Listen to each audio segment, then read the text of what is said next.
ஹூத்திகள் துபாயின் அல் ஜபலை சிதறியடித்தனர். விசித்திரமான போர் முனையில் மத்திய தரைக்கடல். ஏமன் ஹூத்திகளால் மூழ்கடிக்கப்பட்ட இந்திய கப்பல். துருக்கியின் விமானத்தை சுட்ட ஹூத்திகள். ஜெருசலம் மட்டுமே தீர்வு என்று சொல்லும் ஃபைசல். வாஃபா கப்பலை தாக்கிய ஏமன் ஹூத்திகள். ரஷ்யாவில் பற்றி எரியும் துருக்கி கப்பல். ஈரான் வழியாக வரும் போதைப் பொருள். மோடியின் அற்புத பேச்சு. கன்னிவெடியில் சிக்கி சிதறிய இஸ்ரேலிய வீரர். 3 வருடம் கழித்து 112 உடல்கள் காசாவில் கண்டுபிடிக்கப்பட்டது. கண்ணை இழந்து தவிக்கும் காசா குழந்தை சஹாராவினுடைய கண்ணீர் கதை உட்பட இன்டர்நேஷனல் லெவல்ல இப்ப நடந்திருக்கக்கூடிய பல முக்கியமான செய்திகளும், அந்த செய்திகளை ஒட்டி வெளிவந்திருக்கக்கூடிய வீடியோக்களும், அந்த வீடியோக்களுடைய உண்மைத்தன்மையும் அதனுடைய விளக்கங்களையும் தான் இந்த பதிவில் நம்ம பார்க்க இருக்கிறோம். அதுக்கு முன்னாடி நம்ம பேட்டை டிவி யாரெல்லாம் சப்ஸ்கிரைப் பண்ணாமல் இருக்கீங்களோ அவங்கெல்லாம் சப்ஸ்கிரைப் பண்ணிட்டு இந்த வீடியோ முழுமையாக பார்த்துட்டு உங்கள் நண்பருக்கு ஷேர் பண்ணுங்க. இனிமையான இல்லறத்திற்கு இதோ வந்து விட்டது திருவு. நீண்ட நேர இல்லறம், குழந்தையின்மை பிரச்சனைக்கு சஃபேத் முஸ்லி, அஸ்வகந்தா, சிலாஜித் போன்ற 20க்கும் மேற்பட்ட மூலிகைகள் கலந்து உருவாக்கப்பட்ட தரமான ப்ராடக்ட். ISO, GMP, FSSAI போன்ற இந்திய மற்றும் சர்வதேச அங்கீகாரம் பெற்ற ஹலாலான இயற்கை வேகரா. உங்கள் இரவும் இல்லறமும் நல்லறமாக மாற உடனே ஸ்கிரீன்ல இருக்க நம்பருக்கு தொடர்பு கொள்ளுங்க. இன்னைக்கு உலக அளவுல மிக பேசு பொருட்களை ஒன்றா இருக்குது. என்னன்னு சொன்னா, ஹூத்திகள் இன்னைக்கு தாக்கி இருக்கக்கூடிய இந்த தாக்குதல் ரொம்பவுமே டிஃப்ரெண்ட்டாக இருக்குதுங்க. ஏன்னு சொன்னா, விசித்திரமான போர் முனை அப்படின்னே நம்ம சொல்லலாம் இன்னைக்கு மத்திய தரைக்கடலை பற்றி. காரணம் என்னன்னா, சம்பந்தமே இல்லாம இன்னைக்கு துபாயினுடைய பல பகுதிகளை வெடிச்சு சிதற வச்சிருக்காங்க ஹூத்திகள் அப்படிங்கிற செய்தி இன்னைக்கு வந்துகிட்டு இருக்கு. அது மட்டும் இல்ல, அதை ஒட்டி பல வீடியோக்கள் வருதுங்க. இந்த வீடியோக்களுடைய பெரும்பான்மையான தன்மைகள், அதாவது ஆத்தரிட்டிக்கா இருக்கக்கூடிய நியூஸ் சேனல் சொல்றது எல்லாமே கரெக்டாக தான் இருக்கு, தவறா எதுவுமே இல்லைங்க. குறிப்பாக சொல்லணும்னு சொன்னால் CBC நியூஸ் இதை வெளியில் கொண்டு வந்திருக்காங்க. அது மட்டும் இல்லாமல் அல் அரபியா நியூஸ் சேனல் இவங்களுமே இந்த செய்தியை வெளியில் கொண்டு வந்திருக்காங்க. அப்படி என்னதான் அப்படி நடந்துச்சு அப்படின்னு துபாயில் கேட்டீங்கன்னு சொன்னால், துபாயில் இருக்கக்கூடிய ஜபல் அப்படின்னு சொல்கிற ஒரு தொழில் முனை அப்படின்னே சொல்லலாங்க. மிகப்பெரிய இன்டர்நேஷ்னல் ஹப் அப்படின்னு சொல்கிறாங்க. எப்படி சொல்கிறாங்கன்னா, துபாயினுடைய நான் ஆயில், அதாவது ஆயில் இல்லாமல் மிகப்பெரிய அளவுக்கு துபாய்க்கு ட்ரில்லியன் வருவாய், அதாவது சாதாரணமானது இல்லைங்க, ட்ரில்லியன் வருவாய் கொடுக்கக்கூடிய இடம் தான் இந்த ஜபல். இந்த ஜபலில் தான் வந்து பார்த்தீங்கன்னு சொன்னால் அதிகமாக பெரிய பெரிய இன்டர்நேஷ்னல் கம்பெனிகளுடைய குடோன் இருக்குது. கவனிக்கணும், என்ன குடோன்? இன்டர்நேஷ்னல் கம்பெனிகள். இன்டர்நேஷ்னல் கம்பெனிகள் என்னங்க? அமெரிக்க காரப்பயிலுக, இஸ்ரேல் காரப்பயிலுக்கு இடம் கொடுத்துருப்பாங்க. நம்ப முடியாது. ஏன்னா நம்மளுக்கெல்லாம் ஞாபகம் இருக்கலாம், தொடர்ந்து நம்ம பேசிக்கிட்டே வர்றோம். இந்த போர் பிப்ரவரி 28ஆம் தேதி ஈரானுக்கும் அமெரிக்காவுக்கும் நடந்த போர் நடந்துக்கிட்டே இருக்கப்ப துபாய் காரப்பயிலு என்ன பண்ணாங்கன்னா, நெத்தனியா கூப்பிட்டு வாங்களேன் கொஞ்சம் என்னன்னு பார்த்து சொல்லுங்களேன் அப்படின்னு சொல்லி துபாய்க்காரங்களை கூப்பிட்டோம். துபாய்க்காரங்க நெத்தனியாவை கூப்பிட நெத்தனியா துபாய்க்கு வந்துட்டு போனார். இந்த செய்தியை அவங்க சொல்லவே இல்லை. நெத்தனியா போய் என்ன சொன்னா, பெருமையாக அப்படியே அரபுல நாடுகளை துபாயை காரி துப்புரமாய் நெத்தனியா என்ன சொன்னான்னா, நான் என்னை கூப்பிட்டு தான் துபாய் போய் நான் பார்த்துட்டு வந்தேன், அவங்களால ஒன்றுமே முடியலை அப்படின்னு சொல்லி தன்னுடைய ஓட்டு வங்கி அங்கே தக்க வச்சுக்கிறதுக்காக நெத்தனியா பேசுகிற சம்பவம்லாம் உங்களுக்கு ஞாபகம் இருக்கலாம். அப்படிப்பட்ட அவர்களுடைய இன்வெஸ்ட்மெண்ட்டு கூட அந்த பகுதியில் இருந்ததுக்கான வாய்ப்பு அதிகம் அப்படிங்கிறது நம்மளுக்கு தெரியுதுங்க. பார்த்தீங்கன்னா மிகப்பெரிய ஒரு தொழிற்பேட்டை. இந்த இடத்துல பார்த்தீங்கன்னு சொன்னால் ஃபாரின் குடோன் இருக்குது, ஃபாரினுடைய இன்வெஸ்ட்மெண்ட் இருக்குது. அது மட்டும் இல்லைங்க, ஆசியா, ஐரோப்பா, ஆப்பிரிக்கா இந்த கண்டத்திலிருந்து வரக்கூடிய எல்லா இடமுமே இந்த துறைமுகத்தை அடைஞ்சு தான் போகணும். துறைமுகம் ப்ளஸ் வந்து மிகப்பெரிய ஒரு தொழிற்பேட்டை நம்ம சொல்லுவோம் இல்லையா, மிகப்பெரியது. இந்த இடத்துல தான் இன்றைக்கி ஹூத்திகள் அடிச்சிருக்காங்க. அடித்ததுக்கான காரணம் என்னங்க? நீங்கள் நம்மளுக்கெல்லாம் தெரியும், 20 பாப்புலர் மொபிலைசேஷன் ஃபோர்ஸ் அப்படிங்கிறவங்க ஈராக்கில் வச்சு கொல்லப்பட்டாங்க. அதுக்கு பெரிய ஒரு ஆக்டிவிட்டிஸே இல்லை. பார்த்தீங்களா, ஏமன் ஹூத்திகள் சாதாரணமாக எங்களுடைய ஹஜாஜா பகுதியிலாம் சாதாரணமாக இன்றைக்கி அமெரிக்காவுடைய விமானமோ உளவு பார்க்கக்கூடிய அமெரிக்கா விமானம் சவுதிக்கு சொந்தமானது, அது வந்தாவே அட்டாக் பண்ணுவாங்க. அப்படி இருந்தால் பெரிய அளவுக்கு இதில் இந்த 20 பேர் இறந்து மிகப்பெரிய அளவுக்கு தாக்குதல் நடத்தல. காரணம் என்னென்னா, ஓமன் வழியாக 2 நாள் பேச்சுவார்த்தை போய்கிட்டே இருந்துச்சான். இதை வந்து சரி பண்ணிடுவோம் அப்படிங்கிற மாதிரி பேச்சுவார்த்தை போய்கிட்டு இருந்துச்சா.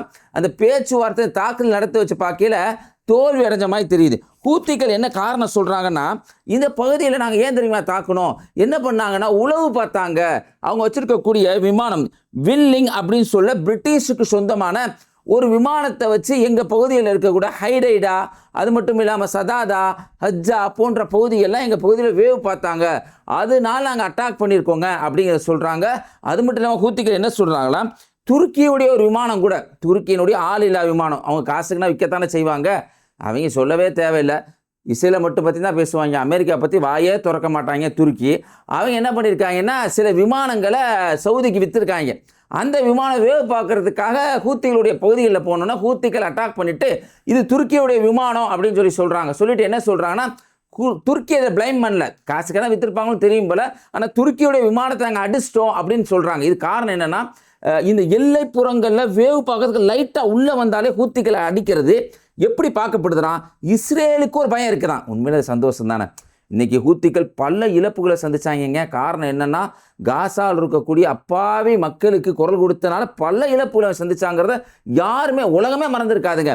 அப்படிப்பட்ட அந்த ஹூத்திகள் இஸ்ரேலுக்கு மிகப்பெரிய சிம்ம சொப்பனமாக திகழ்கிறதுக்கு இந்த ஒரு விஷயம் காரணமாக இருக்குது. எந்த ஒரு விஷயம்னா, ஒரு சாதாரணமாக எல்லைக்குள்ளே வந்தோடனேயே லேட்டஸ்ட் டெக்னாலஜி உள்ள வில்லிங் இது மாதிரியான விமானங்கள் துருக்கியுடைய விமானங்கள்லாம் அடிக்கிறது ஹூத்திகள் எந்த அளவுக்கு உயர்ந்திருக்காங்க அப்படிங்கிறது மட்டும் காட்டலை, நெத்தனியாவுக்கு இது ஒரு பின்னடைவாகவும் இருக்குது அப்படிங்கிறத சொல்கிறாங்க. இதே சமயத்தில் தாங்க இன்னொரு சில சம்பவங்கள்லாம் நடக்குது இன்டர்நேஷ்னல் நியூஸ் அளவில். நம்ம பிச்சு என்ன சொல்லியிருக்காங்கன்னா, நாங்கள் சவுத்தன் ஹார்முஸ் அதில் ஒரு நாளைக்கு 1000 கப்பல் இன்னைக்கு போயிடுச்சுங்க. ஆடடே அண்டா புழுகண்டா ஆகாச புழுகன்னு சொல்லுவாங்கல்ல, அது மட்டும் ஒரு நாளைக்கு அவ்வளோ கப்பல் போகலன்னு சொல்லுது. ராய்ட்டர்ஸ் செய்தி முகம் என்ன சொல்கிறாங்கன்னா, 283 அளவுக்கு போகலாங்க, மேக்ஸிமம் அதான் போயிருக்கு அப்படிங்கிறாங்க. இன்றைக்கி 283 கப்பல் போயிடுச்சுன்னு சொல்லி அவர் ஒரு பக்கம் அடிச்சு விட்றாரு. இதுக்கெல்லாம் பார்த்தீங்கன்னா இந்த கப்பல் சார்ந்து பல தகவல் இன்னைக்கு வருதுங்க. ரஷ்யாவில் இருக்கக்கூடிய நேவாரோசிக் அப்படிங்கிற ஒரு பகுதியில் பார்த்தீங்கன்னு சொன்னால் உக்ரைன் ஒரு கப்பலை தாக்கியிருக்காங்க. இந்த கப்பல் துருக்கிக்கு சொந்தமான கப்பல், ஒரு ஆயில் ஏற்றிட்டு போன கப்பல், அந்த கப்பல் மூழ்கி போயிடுச்சு அப்படிங்கிற தகவல் கிடைக்குது. அதே சமயம் தொடர்ந்து கப்பல் சார்ந்த நிகழ்வுலாம் வருது. ஏன்னா இது நம்மளுக்கு மிகப்பெரிய ஒரு பொருளாதார பின்னடைவு ஏற்படுத்திடுங்க. அதுக்காக இந்த செய்தியை நீங்கள் முழுவதும் நல்லா கவனிங்க. நீங்கள் இந்த கப்பல் இருக்கா, இன்னைக்கு துருக்கியுடைய கப்பல் நேவாரோசிக்கில் தாக்கப்பட்டிருக்கு ரஷ்யாவில். அதுக்கடுத்து பார்த்தீங்கன்னு சொன்னால் இந்தியாவினுடைய கப்பல், இதை பற்றி 2 விதமான தகவல் வருதுங்க. இந்தியாவில் இருக்கக்கூடிய கப்பல் என்னன்னா ஃபைசி நூரி ஓலியா அப்படின்னு சொல்கிற ஒரு கப்பல், இந்திய கப்பல், எம்எஸ்வி கப்பல்னு சொன்னால் அந்த பாய் மர கப்பல் அப்படின்னு சொல்லுவோமா இல்லையா, அது ஆன ஒரு கப்பல், மிகப்பெரிய அளவுக்கு வேல்யூ உள்ள கப்பல். இந்த வீடியோ பார்க்குறப்ப உங்களுக்கு தெரிஞ்சிருக்கும். இதை ஹூத்திகள் அட்டாக் பண்ணி மூழ்கடிச்சிட்டாங்க அப்படிங்கிற ஒரு செய்தி வருது. இப்படி செய்தி வர்றப்ப இந்திய தரப்புலேருந்து இதற்கு எதிர்வினை ஆற்றாங்க. இதில் பார்த்தீங்கன்னா 2 விதமான தகவல் சொல்லப்படுது. என்னென்னா 14 மாலுமிகளை என்ன சொல்கிறாங்களா, ஏமன் நாங்கள் காப்பாற்றிட்டோங்க அப்படின்னு சொல்கிறாங்க. இந்தியா தரப்புலேருந்து என்ன சொல்கிறோன்னா, நம்ம தரப்புலேருந்து என்ன சொல்கிறோம்னா, இல்லை 13 பேர் காப்பாற்றப்பட்டுட்டாங்க, ஒருத்தவங்க எப்படி இருக்காங்கன்னு தெரியல அப்படின்னு இந்தியா தரப்புலேருந்து தகவல் சொல்லப்படுதுங்க. பார்த்தீங்கன்னா ஒரு ஆள் காணா, 13 மாலுமிகள் எடுத்துக்கிட்டு இந்த வழியில் ஏன் கொண்டு செல்லணுங்கிற ஒரு கேள்வி தான் நான் முதல்ல கேட்குறேன். ஒன்றிய அரசாங்கத்தில் ஏன் நம்மளுடைய மாலுமிகள் பாதிப்பாகணும், ஏன் அனுப்பி வச்சிங்க அப்படின்னு சொல்லி, இது பிரைவேட் கப்பல் மாதிரி தான் தெரியுது. இந்த பிரைவேட் கப்பலை நோக்கி கேள்வி கேட்க நம்ம உண்மையிலே கடமைப்பட்டிருக்கோம். அதே சமயம் இந்த தாக்குதல் நம்ம ஆதரிக்க முடியாது. ஏன்னு சொன்னால் நம்ம நாடே, நான் ஏற்கனவே நம்ம ஏகப்பட்ட பிரச்சனையை சந்திச்சுக்கிட்டு இருக்கோம். நம்ம இங்கே நாட்டினுடைய வளர்ச்சியை பற்றி பேசாமல் மத விருப்பம் மட்டுமே பேசிக்கிட்டு இருக்கிறாங்க. கடந்த வீடியோலாம் நம்ம பேசியிருக்கிறோம். பென்டகனை சாணி பூசினா ஸ்ட்ராங் ஆயிரும் பேசுகிற அளவுக்கு அதிபுத்திசாலிகள் இருக்க இந்த நாட்டில் இந்த மாதிரியான விஷயங்கள் நடக்குது. நம்மளுக்கு ஒரு பின்னடைவு. ஹூத்திக்கார பயலுடா, நீ வேற எங்கேயாவது தாக்குங்கடா, நாங்களே பெரிய கஷ்டப்பட்டுக்கிட்டு இருக்கட்டா, இங்கே ஒரு தோட்டம் மாட்டிக்கிட்டு அப்பப்போ எதையாவது பேசுவார், அப்பப்போ எதையாவது ஒன்று சொல்லுவார்ரா, நாங்களே என்னைக்குன்னு பயந்துக்கிட்டு இருக்கோம். என்னைக்காவது ஒரு நாள் டிமானிஸ்டேஷன் மாதிரி ஏதாவது சொல்லிடுவாரான்னு பயமாக இருக்குப்பா. அப்படியா நிகழ்வு இருக்குடா, நீங்கள் வேற எங்கேயாவது போய் உங்களுக்கு யாரா டார்கெட்டு, இஸ்ரேல் தானே, அவனை டார்கெட் பண்ணுங்கடா அப்படின்னு பல பேர் சொல்லிக்கிட்டு இருக்காங்க. நம்ம கருத்தும் அதுதான். ஏன்னா அவங்க சொல்கிற மாதிரி இன்னைக்கு கமெண்ட்ஸ் பண்ணுற மாதிரி பல பேர் பேசிக்கிற மாதிரியே நம்ம பேசியிருக்காங்க. இன்னைக்கு ஈரான் வழியா போதை பொருட்கள்லாம் நம்ம நாட்டு இளைஞர்களை சீரழிக்கிறாங்கங்க. இப்போதான் தெரியுமா உங்களுக்கு? ஆமாம், நீங்கள் எந்த தொகுதியில் போட்டிட்டு ஜெயிச்சிங்க? வாரணாசி. அதில் ஆத்தரைஸ்டு பாங்கு விற்கிறீங்களே, அது என்னங்க? சுத்தமான பாலா, தேனோ, நல்லா இருக்குமா, குடிக்கலாமா? என்னங்க ஐயா, உங்கள் பார்வையில் ஹெராயின், மெத்தப்பட்டபேன் இதுதான் போதையா? சாராயம் போதை இல்லையா? உங்கள் தொகுதியில் விற்கப்படுதுங்க ஐயா, அதை பற்றி சொல்லுங்கள் ஐயா. என்ன சொல்கிறாங்கன்னா மோடிஜி ஐயா, இவங்கெல்லாம் எப்படின்னா ஆப்கானிஸ்தான், பாகிஸ்தான், ஈரான் வழியாக அப்படியே நம்ம இளைஞர்கள்லாம் கெடுத்துடுறாங்க. சரி, நீங்கள் சொன்னீங்க, அது ரைட்டு தான். முண்டாரா அப்படிங்கிற பகுதியில் குஜராத்துடைய துறைமுகத்தில் இருந்துச்சு, அதையும் செல்லாமல் விட்டீங்க. நீங்கள் ஆண்ட மாநிலம், உங்களுடைய சகாக்கள் அதானி, அம்பானி, அமித்ஷா உட்பட பல பேர் அங்கிருந்து தானே வந்திருக்கிறீங்க. அந்த துறைமுகம் வழியாக தான் வந்துச்சு. அதில் 2890 டன் ஹராயின் இருந்துச்சு, அதை நாங்கள் பிடிச்சோம். அப்படிங்கிறத ஏன் சொல்லாமல் இருக்கிறீங்க அப்படிங்கிற ஒரு கேள்வி வருது. அதே சமயம் இளைஞர் மேலே ஏன் இப்போ உங்களுக்கு அலாதி பிரியம்? சிஜேபி வந்ததுக்கப்புறம் நாடு இப்படியெல்லாம் போகுதுன்னு எவ்வளோ கூத்தாட்டம் ஆடுறாங்க, எவ்வளோ கும்மாளம் பண்ணுறாங்க. மத வெறுப்புனால சும்மா சாதாரணமாக நம்ம நாட்டில் போயிட்டு இருக்க ஒருத்தர் அந்த யாத்திரைகள் பேரில் சில பேர் விசமிகள் உள்ளே இருக்காங்க. எல்லாரும் இல்லை, சில பேர் இருக்காங்க. தொடர்ந்து நம்ம சொல்லிக்கிட்டே வர்றோம். மோதினால கண்ட மேனைக்கு போட்டு அடிக்கிறாங்க ஆளை. ஒரு முஸ்லீம் ஆளை போட்டு கண்ட மேனைக்கு இப்போ அடிச்சிருக்காங்க. அதை பற்றிலாம் நமக்கு தெரியல. நம்ம இதை தான் சொல்கிறாப்புல. என்னன்னா, இப்படியே நம்ம நாடை பயங்கரவாதத்தினால் அழிக்க செல்கிறார்கள், அந்த பாகிஸ்தான் வழியாக உள்ளே வந்து விடுகிறார்கள். அப்போ நீங்கள் என்ன பண்ணிக்கிட்டு இருக்கீங்க? நீங்கள் என்ன சொன்னீங்க? டிமானிஸ்ட்ரேஷன் அப்போ பணம் இழப்பு மது நடவடிக்கையின் போது நீங்கள் என்ன சொன்னீங்க? ஆன்டி டெரரிஸ்ட் சொன்னீங்கல்ல, ஃபேக் எக்கனாமி சொன்னீங்கல்ல, ஃபேக் கரன்சி சொன்னீங்கல்ல, இதை வச்சு தீவிரவாதத்தை தடுக்க போகிறோன்னு சொன்னீங்கல்ல. அதுக்கப்புறம் தான் நாட்டினுடைய சிஆர்பிஎஃப் வீரர்கள் புல்வாமா தாக்குதல் இறந்து போனாங்க. அதுக்கப்புறம் இப்போ உள்ள ஊடுருவாங்கன்னு சொல்கிறீங்களே, அப்போ என்ன பண்ணிக்கிட்டு இருந்தீங்க அப்படின்னு கேட்டு உங்களை செய்கிறதுக்கு முன்னாடி நீங்கள் கரெக்டாக செய்யுங்க அப்படின்னு பல மக்கள் சொல்லிக்கிட்டு இருக்காங்க. ஐயா மோடிஜி இப்படி பேசியிருக்கிறாருங்க. இதுக்கெல்லாம் பார்த்தீங்கன்னு சொன்னால் மேற்கு கரையில் நடந்திருக்கக்கூடிய ஒரு சம்பவத்தை பார்த்தீங்கன்னு சொன்னால் ரொம்பவே மனதை உழுக்கிற மாதிரி இருக்குங்க. ஆம்புலன்ஸில் ஒருத்தர் போய்கிட்டே இருக்காரு. ஒரு 6 மாத கர்ப்பிணிக்கு அந்த குழந்தை ஏதோ ஆயிருக்காது, என்னன்னு தெரியலை, ப்ளீடிங்காக வருது. ஆம்புலன்ஸ் இருக்கு, டிரைவர் சொல்கிற உள்ளே விடுங்கடா, உள்ளே விடுங்கடா அப்படின்னு சொல்லி மேற்கரையில் கெஞ்சுறாரு இஸ்ரேலிய வீரர்களை. 900 செக் போஸ்ட் இருக்குது மேற்கு கரையில். 900 செக் போஸ்ட் உலகத்தில் எங்கேயுமே இல்லை. 900 செக் போஸ்ட் உள்ளே விட முடியாதுன்னு தடுக்கிறாங்க. ப்ளீடிங்கில் அந்த தாய் காப்பாற்றப்பட்டு அந்த குழந்தை இறந்து போயிருக்க சம்பவம் வந்திருக்குங்க. எவ்வளோ மோசமான நிகழ்வு பாருங்க.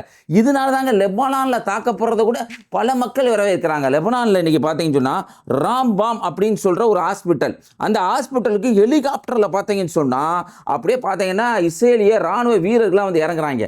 காரணம் என்னென்னா, ஒரு கன்னி வெடியை ஹிஸ்புல்லாக்கள் பார்த்தீங்கன்னு சொன்னால் லெபனானுடைய தெற்கு பகுதியில் வச்சுருந்தாங்க. அதில் சிக்கி இன்னைக்கு செதறிட்டாங்க இஸ்ரேலிய வீரர்கள் அப்படிங்கிற செய்தி வந்திருக்கு. பல பேர் காயப்பட்டிருக்காங்க அப்படிங்கிற செய்தி வருது. அதுக்கேற்ற மாதிரி வீடியோ ஆதாரங்களும் நம்மளுக்கு கிடைக்குதுங்க. இதனால தான் உலகத்தில் மக்கள் கொண்டாடிட்டு இருக்காங்க. ஏன்னா லெபனானுடைய பல பகுதிகளில் புல்டோசரை வச்சு இடிச்சுக்கிட்டு இருக்காங்க. நான் இப்போ சொல்கிறது மேற்கு கரையில் லெபனானில் ஐத்தா அல் ஜபல் அப்படிங்கிற ஒரு பகுதியில் புல்டோசரை வச்சு மக்கள் பயன்படுத்துகிற வீடுகளை இடிச்சுக்கிட்டு இருக்காங்க அப்படிங்கிற செய்தி இன்னைக்கு இன்டர்நேஷனல் நம்மளுக்கு கிடைச்சிருக்குங்க. இதுவுமே முக்கியமான செய்திகளில் ஒன்றா இருக்குதுங்க. இன்னொரு 2 செய்தி ரொம்ப முக்கியமான செய்தியாக பேசப்படுதுங்க. வாஃபா அப்படின்னு சொல்கிற சவுதிக்கு சொந்தமான ஒரு கப்பலுங்க. சவுதி அரசாங்கத்துடைய சொந்தமானது, national shipping company of Saudi Arabia. அவங்களுக்கு சொந்தமான ஒரு கப்பல் யான்புங்கிறது எங்கன்னு சொன்னால் ஈஸ்ட் வெஸ்ட் பைப் லைன் இருக்கக்கூடிய இடம். அந்த ஈஸ்ட் வெஸ்ட் பைப் லைன் பற்றி ஏற்கனவே சொல்லியிருந்தோம். சுருக்கமாக நம்ம சொல்கிறோம். என்னென்னா, ஹர்முஸ் ஜலசந்தி வழியாக கப்பல் வழியாக கொண்டு போக முடியல கச்சா எண்ணெயை. இங்கே ஒரு பைப் லைன் இருக்குது, ஈஸ்ட் வெஸ்ட் பைப் லைன்.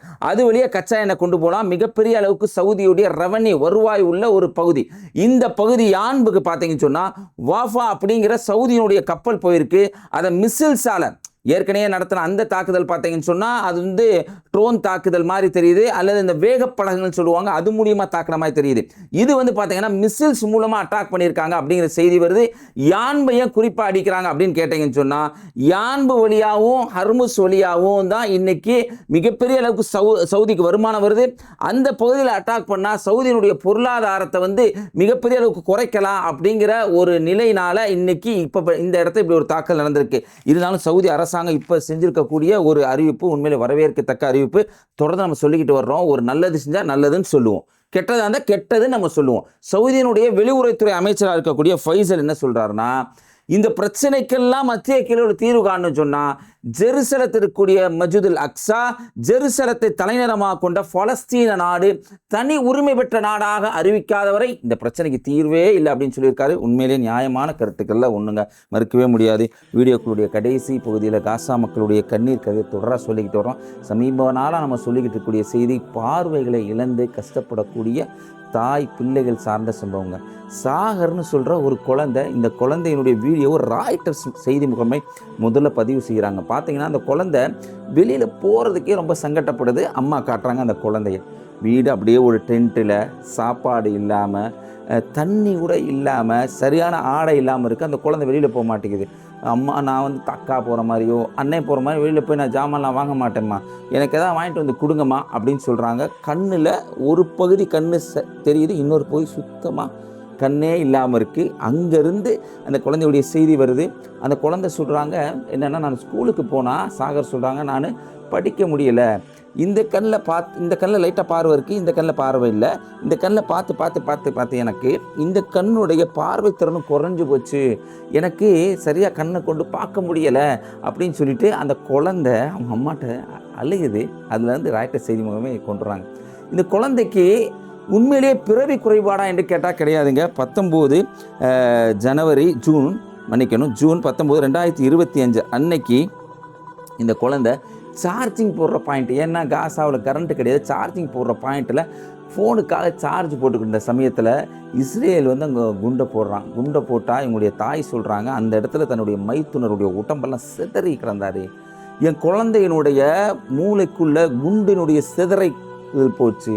இந்த மூளையில் பாதிக்கப்பட்டனால பார்வை திறனை என் குழந்தை இழந்தா, வெளியில் போய் என்னால் என் குழந்தைக்கு ட்ரீட்மெண்ட் பண்ண முடியலை. வீட்டுக்குள்ளே முடங்கி உட்காந்துக்கிறா. வெளியில் போனால் அங்கே இருக்கக்கூடிய புரியாத சிறுவர்கள் எங்கே உன் கண்ணை காணான்னு அந்த பொண்ணை கேலி பண்ணுறாங்க. அப்படியே கஷ்டத்தில் என்னுடைய குழந்தை வாழ்ந்துக்கிட்டு இருக்கிறா. வெளியில் போய் ட்ரீட்மெண்ட் பண்ணுறதுக்கு இஸ்ரேலிய அரசாங்கமும் அனுமதிக்க மாட்டேங்குது. காசாவில் 4000 குழந்தைகள் கிரிட்டிக்கலான பொசிஷனில் இருக்காங்க. அவங்களுக்கு வெளியில் போய் ட்ரீட்மெண்ட் கொடுக்கணும். அதை தடுக்கிறது தான் இஸ்ரேலிய அரசாங்கமாக இருக்குது. அந்த அரசாங்கத்தை ஆதரிக்கக்கூடிய ஒன்றிய அரசாங்கங்களும் சங்க பரிவாரர்களும் இருக்கிறாங்க அப்படின்னு தெரிஞ்சுக்கோங்க. உண்மையும் மனிதநேயத்தையும் ஆதரிக்க வேண்டியவர்கள் நாம தான் அப்படிங்கிறத புரிஞ்சுக்கிட்டு இந்த வீடியோ உங்கள் நண்பருக்கு ஷேர் செய்யுங்க. இந்த வீடியோ பற்றி உங்களுடைய கருத்தை கமெண்ட்டில் பதிவு செய்யுங்க. இணைந்திருப்போம். அஸ்ஸலாமு அலைக்கும்.